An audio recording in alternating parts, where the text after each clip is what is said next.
ബിജു മേനോൻ ക്യാരക്ടറിന്റെ അടുത്തേക്ക് പോയി കഴിഞ്ഞാൽ മൊത്തം നെറേറ്റീവ് മാറുന്ന ഒരുപാട് സന്ദർഭങ്ങളുണ്ട്. ഈ സിനിമയിൽ ഒരുപാട് മൈക്രോ ഡീറ്റെയിലിംഗ് ഉണ്ട്. നിങ്ങൾ കുത്തിയിരുന്ന് അതിന്റെ ലൂപ്പ് ഹോൾ അടച്ച് നമുക്ക് മനസ്സിലാവും കുറെ ഏരിയയില്. ഇപ്പൊ ഇതെന്താ ഇങ്ങനെ സംഭവിച്ചെന്ന് പറയുമ്പോൾ ലാസ്റ്റ് നിങ്ങളൊരു ഡയലോഗ് പറഞ്ഞ അങ്ങനെ കുറെ സാധനങ്ങളുണ്ട് ഇതില്. അപ്പൊ എത്ര ഡ്രാഫ്റ്റ് പോയിട്ടുണ്ട് ഇതിനകത്ത് റൈറ്റിങ്ങിന് വേണ്ടിയിട്ട്?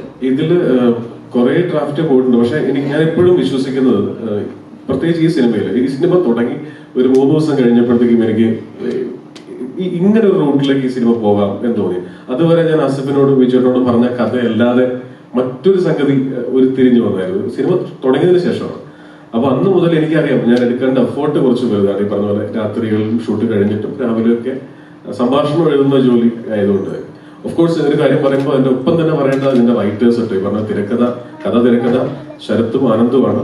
ഭയങ്കര പ്രോമിസിങ് ആയിട്ടുള്ള 2 റൈറ്റേഴ്സാണ്. ഭയങ്കരമായിട്ട് അവര് വലിയ ലെവലിലേക്ക് വരും എന്ന് ഞാൻ വിചാരിക്കുന്നത്. അപ്പം ഇതിൽ സംഭാഷണം എഴുതുന്ന ജോലിയാണ് എന്റെ. പക്ഷെ ഈ സിനിമ തുടങ്ങി 3-4 ദിവസം കഴിഞ്ഞപ്പോൾ എനിക്ക് വേറൊരു ട്രാക്ക് ഓപ്പൺ ആയി കിട്ടി.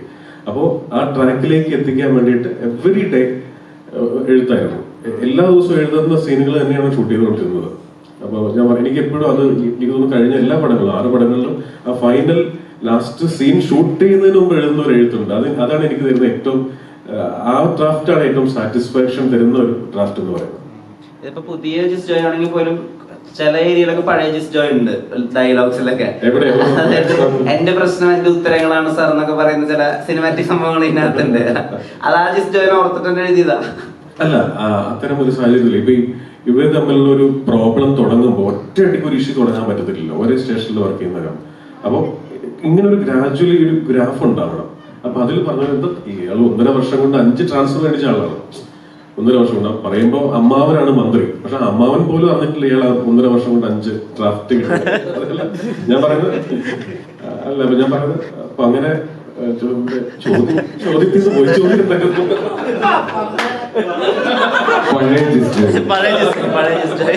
അങ്ങനെ ഓർത്തെഴുതിയതല്ല.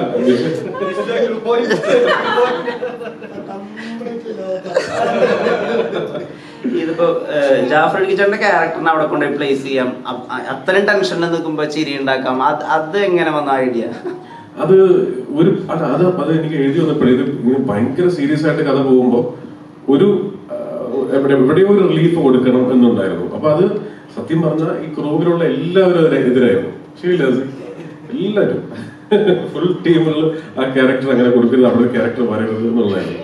അത് ശരിക്കും എന്റെ പിടിവാശിയായിരുന്നു. അത് വേണം. ഈവൻ എഡിറ്റിൽ വന്നപ്പോ പോലും അത് കളയാനൊക്കെ ശ്രമങ്ങൾ ഉണ്ടായിരുന്നു. പക്ഷെ ഒരു രീതിയിലും